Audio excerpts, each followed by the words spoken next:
வணக்கம்.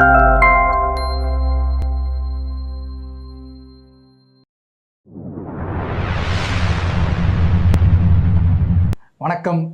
எப்படி இருக்கீங்க? நல்லா இருக்கேன். ரொம்ப நாள் ஆச்சு புத்தக அறிமுகம்லாம் பண்ணி. ஆமாம், ரொம்ப நாள் ஆச்சு. ஆமாம், எழுத்தாளர் வேறு ஆகிட்டீங்க.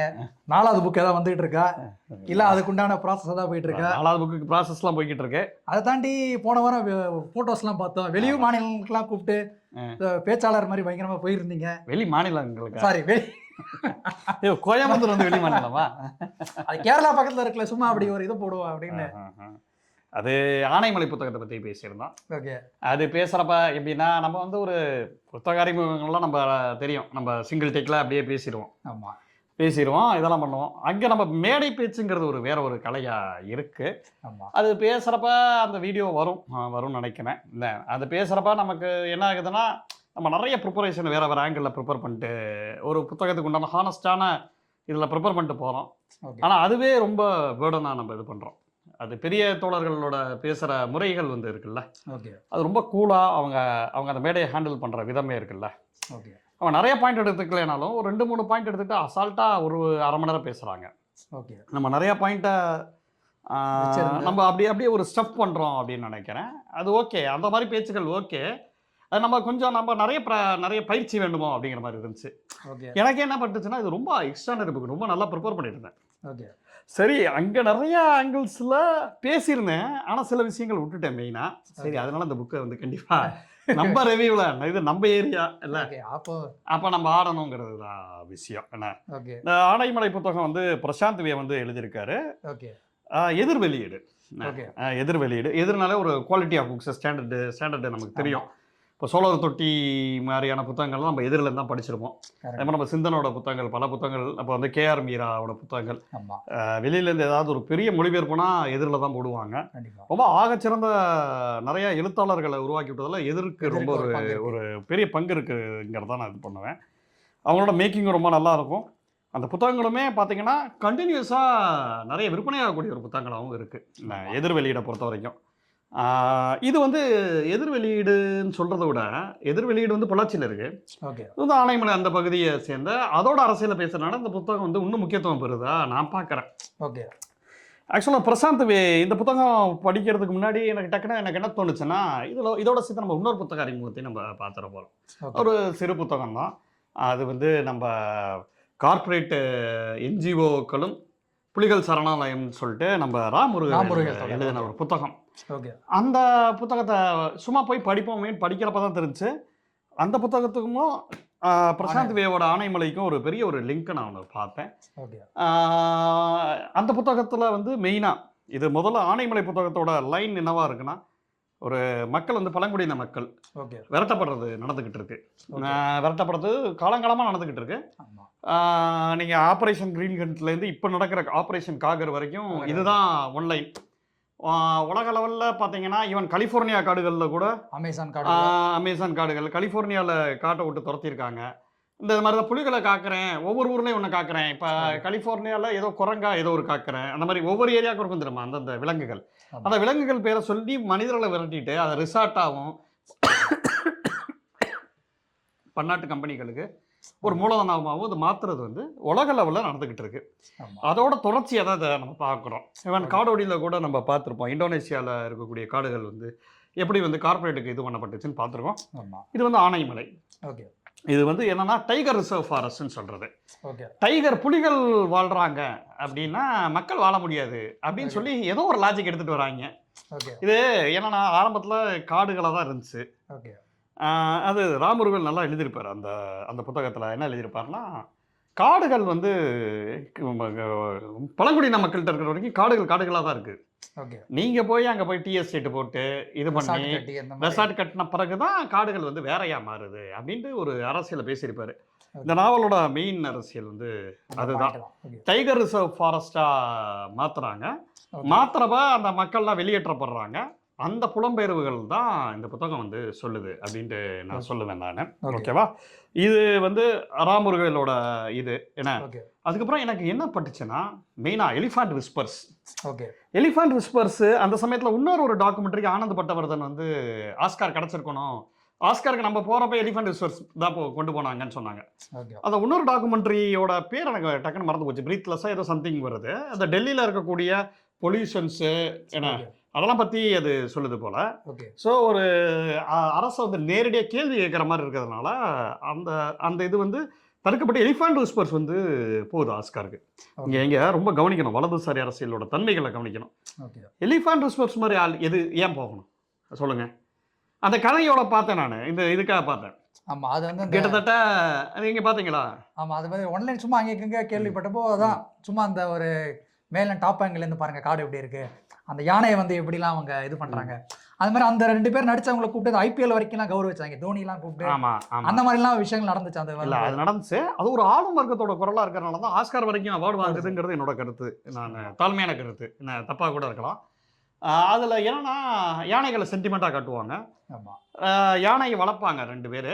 அந்த யானை வந்து ஒரு ஒரு சும்மா போகக்கூடிய ரோட்டில் எந்த கேருமே இல்லாத யானையை 2 யானையை ரகு ஒரு அம்முன்ட்டு ஒரு 2 வெவ்வேறு ரக யானைகள் இவங்க கிட்ட ரொம்ப ஃப்ரெண்ட் ஆயிரும், ரொம்ப இதுவாயிரும். கடைசியில் ஏதோ ஒரு யானையை மட்டும் பிரித்து கூப்பிட்டு போயிடுவாங்க.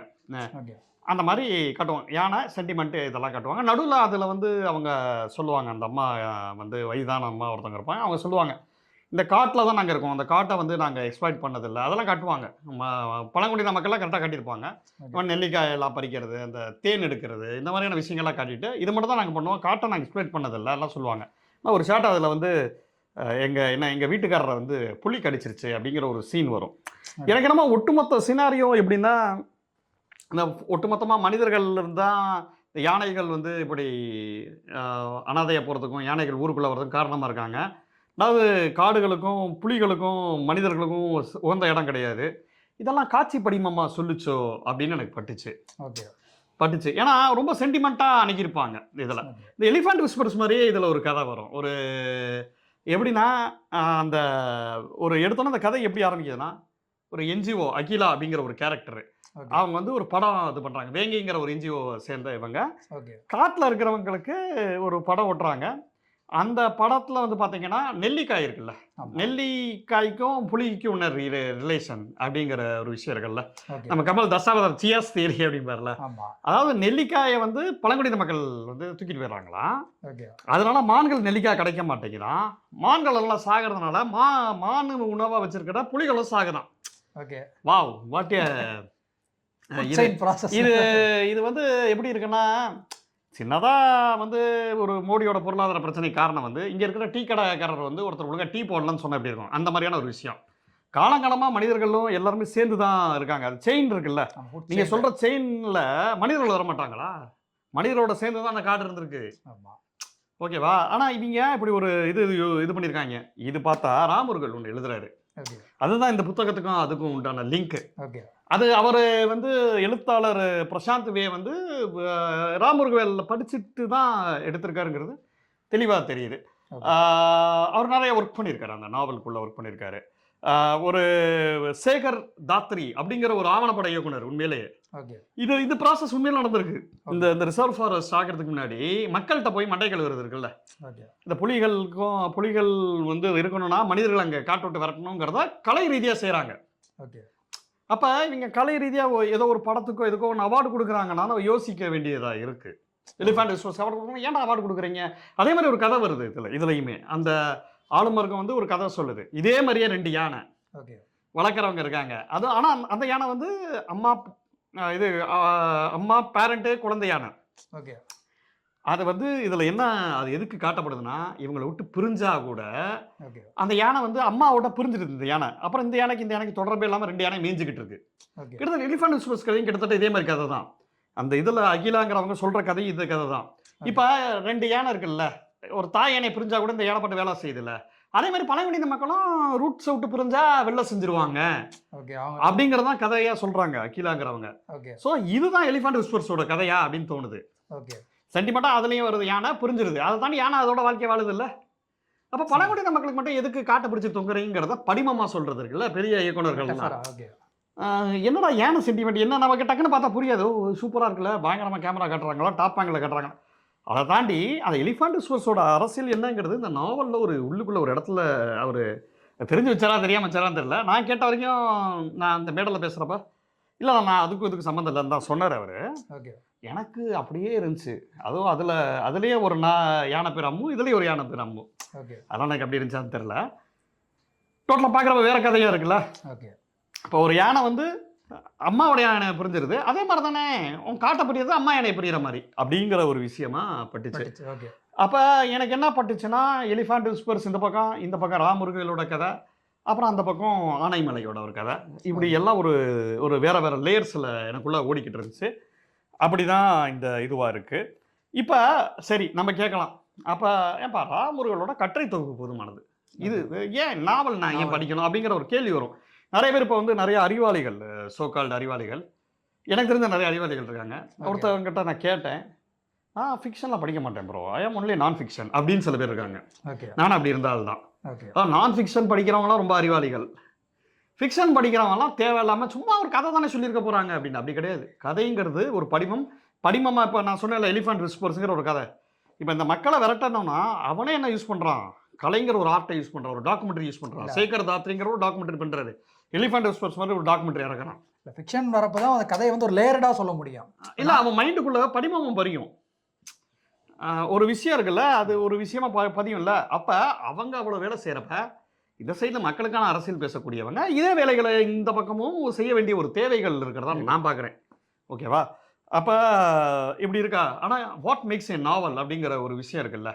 ஒரு நாவல், இந்த நாவல் வந்து ரொம்ப ஒரு அழகியல் ரீதியாகவே ரொம்ப ரொம்ப அட்டகாசமான ஒரு நாவலாக இருந்துச்சுங்கிறத நான் சொல்லுவேன். நான் இந்த இடத்துல பதிவு செய்கிறேன். எப்படி இருக்குன்னா, லைட்டு படிமங்கள் நாவல் தான். அதாவது எழுதக்கூடிய வரிகள்லையே ஒரு வாழ்க்கையே சொல்லக்கூடிய ஒரு வரிகளாக இருக்குது. ஒரு இடத்துல வருது, இளன்ட்டு ஒரு காட் ஆஃபீஸர், அவரோட ஒரு லைன், அவரை பற்றின ஒரு டெஸ்கிரிப்ஷன், அதுவே அதுக்கு போதுமானது. அவரே நேர்மையான ஆளாக இருக்காரு அப்படிங்கிறதுக்கு உண்டான ஒரு விஷயம். அதுக்கு எழுதியிருப்பாரு, அவருக்கு வந்து ப்ரிவிலேஜ்டு வாழ்க்கையும் அதே நேரத்தில் பேராசை இல்லாத மைண்டும் அவரை நேர்மையாக வச்சுருக்குன்ட்டு. நம்ம யோசிப்போம், ஊழல் சேரவனா யார்? ஒன்று பேராசையாக இருக்கும், இல்லாமல் ப்ரிவிலேஜாக இருக்க மாட்டான். ப்ரிவிலேஜாக இருக்கிறதுல என்ன மேட்டர்னா எல்லாமே உங்களுக்கு கிடச்சிரும். அதனால அவன் நல்லவனாக இருப்பான். நான் எனக்கு திருட வேண்டிய அவசியமே இல்லை, என் கையில் காசு இருக்குது, நான் ஊழல் பண்ண வேண்டியதில்லை. கமல் சொல்கிறாப்புல, இல்லை இந்த கமல் அரசியலுக்கு வரப்போ பேசியிருந்தாப்புல, நான் ஏன் ஊழல் பண்ண மாட்டேன், என் கையில் காசு இருக்குது அப்படின்னாப்புல. அந்த ப்ரிவிலேஜுங்கிறது இருக்குல்ல, நீ நேர்மையாக இருக்கிறதுலையும் எல்லாத்துக்கும் நம்ம சட்டம் ஒரே மாதிரி போட்டுடணும். ஒருத்தன் பசியில் இருக்கான், கொடுமையில் இருக்கான், அவனை வந்து பிடிங்கி தான் சாப்பிட்றான்னா அவனுக்கு உண்டான நேர்மைகள் இருக்குங்கிறத நம்ம புரிஞ்சுக்கணும். அந்த சைடு நம்ம நியாயப்படுத்தல திருட்ட, பட் ஸ்டில் சொல்கிறேன், நேர்மையாக இருக்கிறதுல ப்ரிவிலேஜும் கூட நான் ப்ரிவிலேஜாக இருக்கேன், ஸோ நான் நேர்மையாக இருப்பேன், எனக்கு வந்து எல்லாமே கிடச்சிருச்சு, ஸோ நான் நேர்மையான ஆள், அது மேட்டர் இல்லை, அது ஈஸி. ஆமாம். அது அப்போ அவருக்குள்ளே இருக்கக்கூடிய வர்க்க கண்ணோட்டம் இருக்குல்ல, அந்த ஒத்த வரி எனக்கு வந்து ஏய் பெரிய ஆள் தான் இருந்தாலும் அப்படின்னு எனக்கு பார்க்க வச்சுச்சு. என்ன பண்ணிட்டேன்னா, அங்கே மேடையில் இதை பேச இந்த வரியை எனக்கு மறந்துருச்சு. ஓகேவா? இந்த வரியை விடுங்க. இந்த மாதிரி தான், அதாவது அது நாவல்களுக்கு உண்டான ஆனை மலை வந்து ஒரு யானை அப்படி படுத்துருக்கிற மாதிரி இருந்துச்சு இந்த மலையை ஆரம்பிக்கிற ஒரு டோனு. லைட்டு வந்து விளையாடுது. இப்போ நம்ம காட்டில் போகிறப்ப லைட்லாம் உள்ளுக்குள்ள மரங்களுக்குள்ள வரும் தெரியுமா, அந்த இதுக்குள்ள ஒரு லேயர்ஸ் வரும்ல, அந்த லேயர்லாம் நல்லா வர்ணிச்சு எழுதுறாரு. சவுண்ட் இருக்குல்ல, ட்ரிக் ட்ரிக் குவிக் குவிக் அந்த மாதிரி வருது. அதனால் ஆனைமலைக்கு உண்டான ஸ்பெஷலைஸ்டான அந்த ஒர்க் இருக்கும்ல, இந்த குருவி இருந்துச்சுப்பா, அந்த இது இருந்துச்சுப்பா, இந்த மரம் இருந்துச்சுப்பா, இந்த கலர் இருந்துச்சுப்பா, ஒரு கிளி இருந்துச்சு, ஆனால் இந்த கிளிக்கு இந்த கலரில் இருந்துச்சுங்கிறப்ப அந்த கலர் ஃபுல்லாக நமக்கு அப்படியே விரியுது, கண்ணு முன்னாடி அப்படியே சரக்குன்னு மாறுது. அதை தாண்டி அவர் மெட்டாஃபர்ஸ் அடித்து பிரிச்சுட்டாப்புல. எப்படின்னா, அந்த காட்ராஸான ஒரு தலைமை, அவன் தான் காட்டில் ஒரு முக்கியமான ஒரு கேரக்டர், கதாநாயகன் கேரக்டர் மாதிரி. காட்ராஸோட காலை வர்ணிக்கிறாப்புல. மரம் மாதிரி இருந்துச்சு, மரத்துலேருந்து அந்த நரம்பு இருக்குல்ல, அந்த உழைப்பாளர்களுக்கு ஒரு நரம்பு ஒரு மாதிரி இருக்கும். நல்லா நீங்கள் அந்த ஜிம்முக்கு போகிறவங்கக்கிட்ட பார்க்கலாம். அந்த உழைப்பாளர்கள் பார்த்தீங்கன்னா அந்த காடு வந்து அது மரம் மாதிரி இருந்துச்சு, வேர்கள் மாதிரி இருந்துச்சுன்னு சொல்லி இருக்கிறது இருக்குல்ல. அப்போ அந்த மரத்தோட வேர்களும் காட்ராஸாவோட காலம் வேற கிடையாது. அவன் காட்டோடையே இருக்கான், அவனால பிளெயின்ஸில் பெருசாக நடக்க முடியாது வேகமாக. ஆனால் மரங்களில் மலைகளில் ஏற்ற இறக்கங்கள்ல அவனோட கால்கள் வந்து விளையாடக்கூடிய ஒரு கால்களாக இருக்கு. சொல்றது புரியுதா அவங்களுக்கு? அப்போ இந்த மாதிரியான ஒரு வர்ணிப்புகள் என்ன, லைட்டு, சவுண்டு, வர்ணிப்பு, இதெல்லாம் ஒரு எக்ஸ்ட்ராடனரியாக இருக்குது. என்ன ஓகே மெட்டாஃபர்ஸ்லேயே ஒரு இடத்துல கும்கி யானையை பற்றி சொல்லுவாங்க. ஓகே அந்த இடம் எனக்கு ரொம்ப பிடிச்சிருந்துச்சு. அந்த கும்கி யானைகள் வந்து கும்கி யானையை பயிற்சி பண்ணுற இடம். என்னடா அந்த இடம் வந்து நான் ஆரம்பத்தை கெஸ் பண்ணிட்டேன். ஓகே இந்த யானை மாதிரி தான் இந்த மக்கள்னு சொல்ல வராரான்ட்டு கெஸ் பண்ணிட்டேன். அதே மாதிரி அவர் முடிக்கிறப்பயே இந்த இந்த காட்டு மக்களை வந்து ஏமாற்றி கையெழுத்து வாங்குவாங்க அவங்கள வெளில அனுப்புறதுக்கு. இப்போ இவங்க கும்கி யானை மாதிரியே இவங்க எல்லாத்தையும் சொல்ல கேட்க ஆரம்பிச்சிட்டாங்க. ஒரு யானை எப்படி பயிற்றுவிப்பாங்க? அந்த அது மாதிரி ஒரு காட்டு யானை. காட்டு யானையை பயிற்றுவிக்கிறத விட்டுட்டு இப்போ கும்கி யானையெல்லாம் பரவாயில்ல. யானையை வச்சு பிச்சை எடுக்க விடுறாங்க பாருங்க. அது ஒயில்ட் அனிமல்டா. டேய் அதுக்கு அது என்ன காட்டில் ஒரு ராஜாடா அப்படிங்கிறது இருக்குல்ல. ஆமா அதெல்லாம் இல்லாமல் இவனுங்க போட்டு பண்ணி விடுறது இருக்குல்ல. அது அது பண்ணுறானுங்களே. அப்போ அந்த கும்கியான விசஸ் மக்கள் அந்த படிமாமா பதிய வைக்கிற ஒரு இடம் வந்து எக்ஸ்ட்ரானரியாக இருந்துச்சு. ஓகே ஆனால் அதை வந்து அவர் ஓப்பனாக சொல்லியிருக்க தேவையில்லைங்கிறது என்னோட கருத்து. ஓப்பனாகவே சொல்லியிருப்பார் இந்த கும்கி யானை மாதிரியே அப்படிலாம் சொல்ல தேவையில்லை. அதே நம்ம நம்ம metaphor-ஆ பிரசாந்த் புரிஞ்சுக்கலாம். தொடருக்கு ஒரு சின்ன கோரிக்கை. நம்ம ஆடியன்ஸே மெச்சூர்டு தொடர். நீங்கள் அதை ஒரு மெட்டாஃபராக வைங்க. அதை வந்து உள்ளுக்குள்ளே எடுத்து வைங்க. அதை எடுத்து எக்ஸ்பிளிசிட்டாக நீங்கள் சொல்லியிருக்க வேணாங்கிறது என்னோட சின்ன கருத்து. ஓகே இந்த கும்கி யானை அதே மாதிரி அந்த சிங்கவால் குரங்கு இருக்கும். ஒரு சிங்கவால் குரங்கு வந்து ரோட்டில் இறங்கி வந்து ஓகே அடிபட்டுரும் இந்த லிட்டரலாக. அதுக்கு இவங்கெல்லாம் பதறுவாங்க இதெல்லாம் பண்ணுவாங்க. மற்ற சிங்கவால் குரங்கு வந்து ஒரு அம்மா சிங்கவால் குரங்கு அந்த அடிபட்ட குரங்கை தூக்கிட்டு ஓடும். மற்ற எல்லா குரங்கும் சோகத்தோட பார்க்கும். ஓகே சிட்டிக்குள்ளே வந்து சிங்கவால் குரங்கு அடி வாங்குதில்ல. ஆமா அதே மாதிரி தான் இந்த பழங்குடியின மக்களுக்கும் இந்த வாழ்க்கைக்கு சம்மந்தமே இல்லாத இன்னொரு வாழ்க்கையை டே இங்கே கிரவுண்டில் வந்தால் தாண்டா உனக்கு சந்தோஷம் அப்படின்னு சொல்லிட்டு அவனுக்கு உண்டான வேர்களை பிடிச்சி எடுத்துகிட்டு வர அந்த இடம் இருக்குல்ல. ஓகே அதோட அவர் சேர்த்து சொல்கிற விதம் இருக்குல்ல ரொம்ப சூப்பர்பாக இருந்துச்சு. அதே நேரத்தில் இப்போ அவங்க வந்து உணவு தேடிலாம் போவாங்க. அப்போ அந்த பனங்கள் இது இது இருக்குல்ல மாகாணி கிழங்கு எப்போ இருக்கும். சில கிழங்குகள் இருக்கிற இடத்த வச்சு இங்கே பக்கத்தில் தண்ணி இருக்குங்கிறத அவங்க ஐடென்டிஃபை பண்ணுவாங்க. ஓகே காட்டை பற்றின அறிவு வந்து அவங்களுக்கு பயங்கரமான விஸ்தாரமாக இருக்கும். ஓகே அப்போ ஒரு இடத்துல பார்த்தேன் இவங்க உணவு இது பண்ணுறதுக்கு முன்னாடி ஒரு காட்சி எழுதியிருப்பாப்புல. ஒரு குருவி ஏதோ தவிட்டுக்குருவி தவிட்டுக்குருவி என்ன பண்ணுதுன்னா தன்னோட அலகுகள் வச்சு ஓகே அந்த குப்பைகளை இது பண்ணி அதுக்குள்ள அந்த உணவை சாப்பிடுதுன்னு சொல்லிட்டு ஒரு மெட்டாஃபர் வைப்பாப்புல. ஓகே அப்படியே பார்த்தீங்கன்னா இவங்க வந்து உணவை தேடி போயிட்டு இருப்பாங்க. இது அவர் தனியாக வைப்பாப்புல இது தனியாக வைப்பாப்புல. ஓகே இப்போ அந்த காடு வந்து எல்லாருக்குமானவர்களாக தான் இருக்கு. இவங்களும் அங்கே தவிட்டுக்குருவிக்கும் உணவு கிடைக்குது, புலிக்கு உணவு கிடைக்குது, குரங்குக்கு உணவு கிடைக்குது, மனிதர்களுக்கும் உணவு கிடைக்குது. அந்த காடு வந்து எல்லாருக்குமான ஒரு உணவுகளை கொடுக்குது. அப்போ அவரோட ரைட்டிங் பார்த்தீங்கன்னா லேயராக இது வந்து நான் பூமணியோட வெக்கை படிக்கிறப்ப இதே மாதிரி ஒரு ரைட்டிங்கை நான் பார்த்தேன். ஓகே அது தோழர் தெரிஞ்சு எழுதினாரா இல்லை உள்ளுக்குள்ளே போய் இன்னொரு ஆளை எழுதுறப்ப தெரியும். அவங்க இன்னொரு ஆளாக மாறிடுவாங்க. அப்படி எழுதினாரெல்லாம் தெரியல. ஆனால் உள்ளுக்குள்ளே பார்த்தீங்கன்னா அப்படி ஒரு காடு அடுக்கு மாடியான ஒரு அடர்த்தி அவர் எழுத்துக்களையும் இருக்குன்றீங்க அப்ப. ஆமாம் இருக்குது. அதுக்கு உண்டான எல்லா விஷயங்களுமே அவர் இருக்குது. அது நல்லா பார்க்க முடியுது. ஸோ இப்படி தான் இருக்குது. அது ஒரு இடத்த ரசித்தேன். பழங்குடியின மக்களை பற்றி அவர் சொல்கிறப்ப காட்ராசாவோட அந்த காட்டறிவு அதுவும் நான் மெயினாக அது ரொம்ப ஒரு கோர்வையாக அவர் வந்திருந்தார். காடு ஏன் அந்த மக்களுக்கே சொந்தமானது அப்படிங்கிறத சூப்பராக சொல்கிறாரு. ஓகே எப்படின்னா சூப்பராக அந்த ஒரு திரைக்கதைக்கு உண்டான ஒரு திறமைகளோட ஒரு காடு என்ன அவன் வந்து காட்ராசா அவனுக்கு ஏன் அவ்வளவு காட்டை பற்றின நாலேஜ் எவ்வளவு இருக்குது ஓகே அந்த இடத்துலேருந்து வராரு. ஓகே அப்போ நாலேஜை பற்றி சொல்லிக்கிட்டே இருக்கிறது இருக்குல்ல. யானைகளை அவன் எப்படி ஹேண்டில் பண்ணுறான். ஒரு யானையை வந்து இளங்கிற இவரை காப்பாற்றிருப்பான். ஓகே ஒரு ஒத்த யானையை வந்தால் எப்படி பெண் யானைகள் வந்து குழந்தைகளோட இருந்துச்சுன்னா அது எப்படி பிஹேவ் பண்ணும். ஓகே பெண் யானைகள் எப்படி பிஹேவ் பண்ணும். ஸோ அது அவங்க அப்படியே இது பண்ணாமல் கடந்து போகிறது. ஒரு கரடி வரப்போ அட்டாக் பண்ண வரப்போ மூஞ்சில தான் அட்டாக் பண்ணுமா. ஓகே ஸோ கரடி எப்படி சுற்றி இருந்து மியூசிக் போட்டு எப்படி கரடியை விரட்டுறாங்க. ஓகே அதே மாதிரி இவங்க தேன் எடுக்கிறாங்க. மேலே ஏறி எடுப்பாங்க. தேன் எடுக்கிறப்ப இவங்க வந்து எல்லா உயிரினங்களுக்கும் வச்சுட்டு தேனீக்களுக்கு வச்சுட்டு தான் எடுப்பாங்க. ஓகே எல்லாத்தையும் எடுக்காம. ஆமாம் இந்த இடத்துல நான் இன்னொன்று சொல்ல வரேன். டப்பன் போஸுங்கிறவருக்கு நம்ம ஸ்டெயின் சாமி வந்து பேட்டி கொடுத்துருப்பாரு. அவர் ஏன் பழங்குடியின மக்களுக்காக வேலை செஞ்சுங்கிறதுக்கு சொல்லுவார். ஓகே அவர் ஒரு பழங்குடி கிராமத்தில் டீச்சராக இருந்திருக்காரு. அப்போ ஒரு மாமரங்கள்லாம் இருந்திருக்கு. அந்த மாமரங்களில் பழங்களை எல்லாத்துலேயும் எடுத்திருக்காங்க. ஒரே ஒரு மரத்தை மட்டும் விட்டு வச்சுருக்காங்க. ஒரு டவுட்டு மறந்துட்டாங்களான்னு டவுட்டு. ஓகே ஏன்னா நம்ம கீழேருந்து இருக்கிறவன் என்ன பண்ணுவோம். நம்மளோட மைண்ட் செட்டை பாருங்க. எல்லாத்தையும் சாமியே அப்படிதான் யோசிக்கிறாரு. மிகப்பெரிய ஒரு போராளி அது ஒரு அரசனால் ஒடுக்கப்பட்டு இறந்து போனார். அதெல்லாம் ஓகே.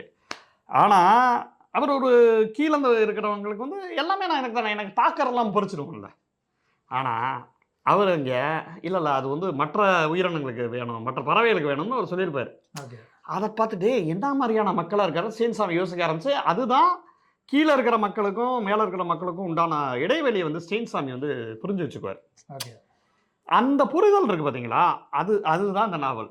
என்ன, ஒரு பழங்குடியின மக்கள் வந்து எப்படி இருக்காங்க, அவன் வந்து காட்டை வந்து மற்ற உயிரினங்களுக்கும் சாப்பாடு வச்சுட்டு இது பண்ணி காட்டை வந்து அவன் வந்து காப்பாத்திக்கிட்டே இருக்காங்க. கார்ப்பரேட் மாதிரி ஃபுல்லா அழிக்காம.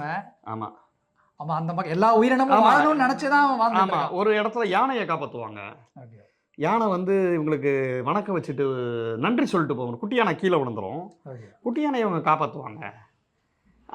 என்னன்னா அதே மாதிரி தான் ஒரு இந்த மாதிரி போய்கிட்டு இருக்கோம். ஒரு காட்டு யானை அந்த அந்த விவரணைகள் என்ன, அந்த சாலைனா என்ன, சாலைனா அந்த அவங்க வீடுகள், மூங்கில் வீடுகள்.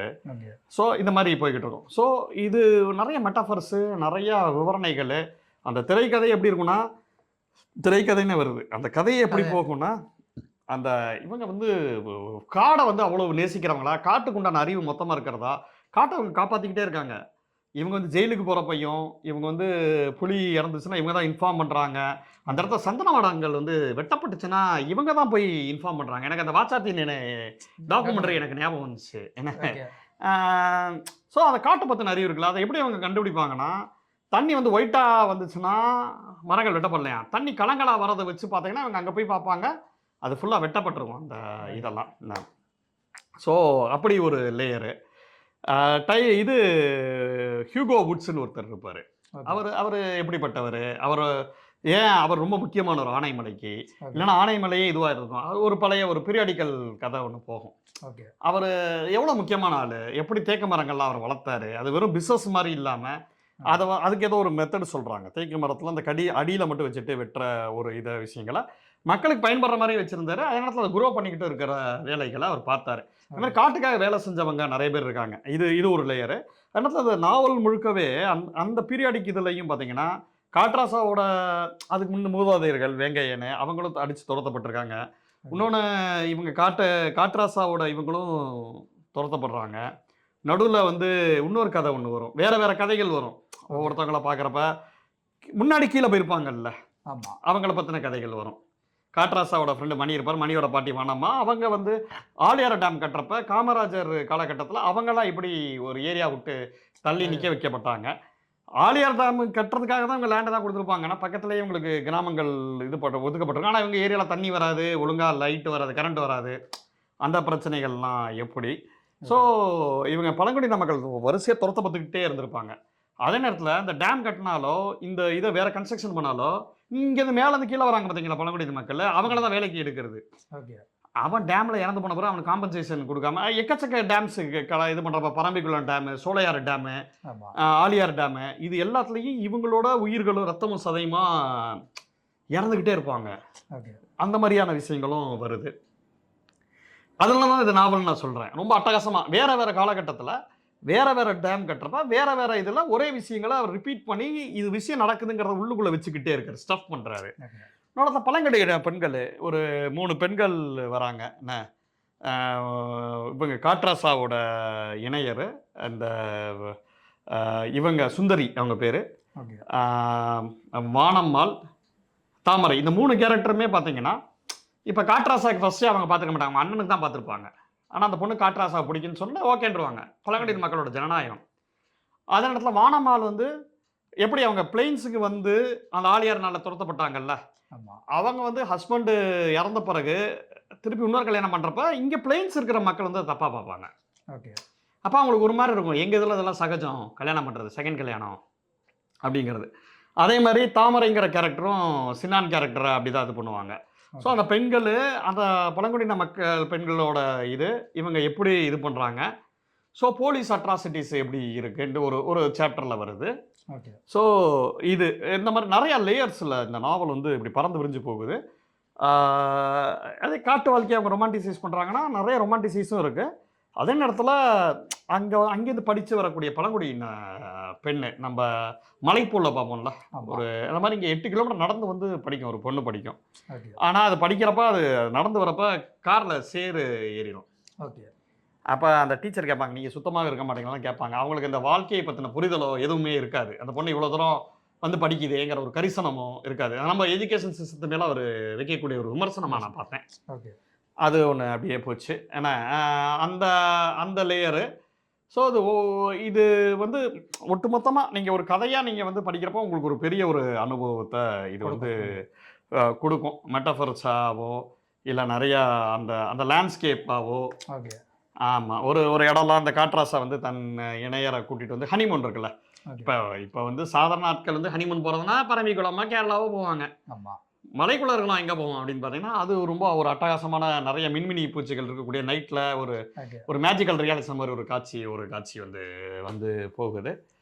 ஸோ இது வந்து அதுலேயும் பார்த்தீங்கன்னா இன்னும் இந்த இதுக்குள்ளே இருக்கக்கூடிய அரசியல் என்ன பண்ணுறாங்க, என்ஜிஓஸ் என்ன பண்ணுறாங்க. என்ஜிஓஸ் வந்து காட்டு இது மக்களுக்கு வந்து ஏதோ போர்வை கொடுக்குறேன் இதை கொடுக்குறேன்னு சொல்லிட்டு வர மாதிரி வந்துட்டு அந்த மக்கள் துரத்துற வேலைகளை பார்க்குறாங்க.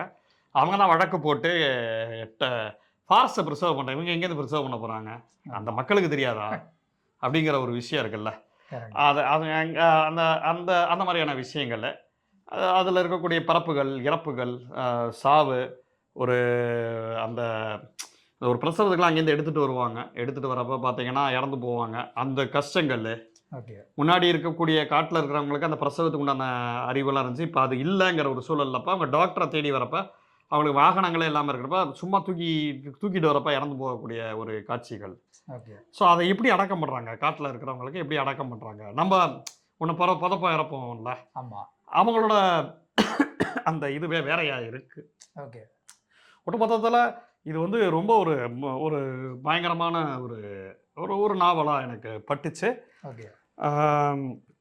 ஸோ இது சொல்ல வந்த அரசியல் வந்து டோட்டலாக எனக்கு வேறையா இருந்துச்சு.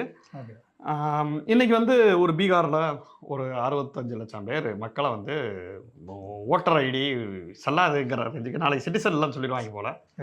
அந்த மேடையில் நான் என்ன பேசியிருந்தேன்னா இதுதான் பேசியிருந்தேன். மக்களே நம்ம வந்து தரல இருக்கணும்னு நினைக்காதீங்க. ஏன்னா திடீர்னு ஏய் இது நீ இந்த நாட்டை சேர்ந்தவில்லைன்ட்டா என்ன சொல்லுவாங்க, இங்கே வாய்ப்பு இருக்குல்ல அப்படி சொல்லிட்டாங்கண்ணா அப்படிங்கிற ஒரு விஷயம் இருக்குல்ல. இன்னைக்கு இவங்களை காட்டை விட்டு விரட்டுறாங்க, அடுத்த நாட்டை விட்டே தரது. ஆமாம், அதுக்கு உண்டான எல்லா பாசிபிலிட்டிஸையுமே நம்ம கெஸ் பண்ணணும். ஏன்னா அப்படிதான் சூழல் இருக்கு, ஒரு சூழல் இருக்குது. ஃபாசிச மயமாகவும் இதுவாகவும் இருக்குல்ல. அப்போ ஆனைமலை தானே அப்படிங்கிறத நம்மள ஒரு டூர் பாரு. இப்போ எனக்கு ரொம்ப ஆச்சரியமாக இருக்குது. இப்போ நம்மலாம் கூட அடிக்கடி டூர்லாம் போவோம். எனக்குமே அந்த குளிர் பிரதேசங்கள்லாம் பிடிக்கும். எனக்கு என்ன அந்த இடம் எனக்கு ரொம்ப பிடிச்சிருந்துச்சு. பழங்குடியின மக்கள் வந்து ஊருக்குள்ளே வந்து அவங்களுக்கு அந்த சவுண்டு அவங்களுக்கு இறைச்சலாக இருக்கும்ங்கிறது இல்லை. அந்த இறைச்சல் நம்ம வந்து குற்றாலத்திலேயோ இதுலேயோ பார்க்குறப்ப அந்த ஃபால்ஸ் என்ஜாய் பண்ணாமல் சவுண்டு கொடுக்குறாங்களா நம்ம மக்கள் அங்கேயே பார்க்க முடியுது. சில பேர் சரக்கு போடுறதுக்குன்னே அந்த ஏரியாக்குள்ளே வர்றது என்ன அது ஃபன்னுங்கிறது ஓகே. ஆனால் அவங்க பழங்குடியின மக்களோட அது வாழ்கிற ஏரியா, அவங்க கொடுக்குற காட்டுக்கு உண்டான ரெஸ்பெக்ட் இருக்குல்ல, அது வேறு. இப்போ நம்ம டூர்லாம் போகிறோம்ல, நம்ம டூர் போகிறோங்கிறதுக்காக நமக்கு அந்த மேலே பரம்பி குளத்தில் அந்த மேலே இதெல்லாம் செட் பண்ணிலாம் கொடுக்குறாங்க. டேய் அது அவங்களோட வாழ்விடம். ஆனால் அவங்களுக்கும் புலிகளுக்கு செட் ஆகாதான். ஆனால் அப்புறம் எப்படி நீங்கள் டூரிஸ்ட் ஸ்பாட்டை கொடுக்குறீங்க, இது என்ன நியாயங்கிறது இருக்குல்ல. இது நடக்குது. இது பின்னாடி ஒரு பெரிய ஒரு கார்பரேட் அரசியலும் இதுவும் என்ஜிஓ அரசியலும் இது பின்னாடி வேலை செஞ்சுக்கிட்டு இருக்கு அப்படிங்கிறத வந்து இப்போ பிரசாந்த் வே சொல்கிறப்ப படிமமாக பரியும். இப்போ நீங்கள் ஒரு ராமுருகன் வந்து கட்டுரை எழுதுறப்ப ஒரு ஃப்ளாட்டிஸாக பதியக்கூடிய விஷயங்கள், இன்ஃபர்மேஷனாக பதியக்கூடிய விஷயங்கள், அதுவே ஒரு புனைவாக இருக்கிறப்ப ரத்தமும் சதையுமா ஒரு காட்ராசாண்ட ஒரு ஆளை நீங்கள் இது பண்ணிட்டு அந்த ஆளோட கையறு நிலையை நீ காட்டுறப்ப இன்னும் கொஞ்சம் அந்த அரசியல் வந்து போகும் இல்லையா. அதனால தான் புனைவு வேணும். இந்த இங்கே அரசியல் படிக்கிறவங்களுக்கு ஏன் புனைவு வேணும்னா, ஏன்னா புனைவு தான் ரியலான ஒரு ரியல் வேர்ல்டு பிரதிபலிக்குது இல்லை. அந்த ஒரு விஷயம் இருக்குல்ல, ஆமாம், உணர்வுகள் மூலமாக கடத்துறது இருக்குல்ல. நீங்கள் என்னதான் அரசியல்லாம் பேசினா கூட அது வந்து ஒரு கலை வடிவம் எடுக்கிறப்ப அதோட வடிவமே வேற எனக்கு பட்டுச்சு அப்படின்னு நான் சொல்லுவேன். சரி, வேற ஏதாவது நீங்கள் சொல்லுவேன். வேற நன்றி.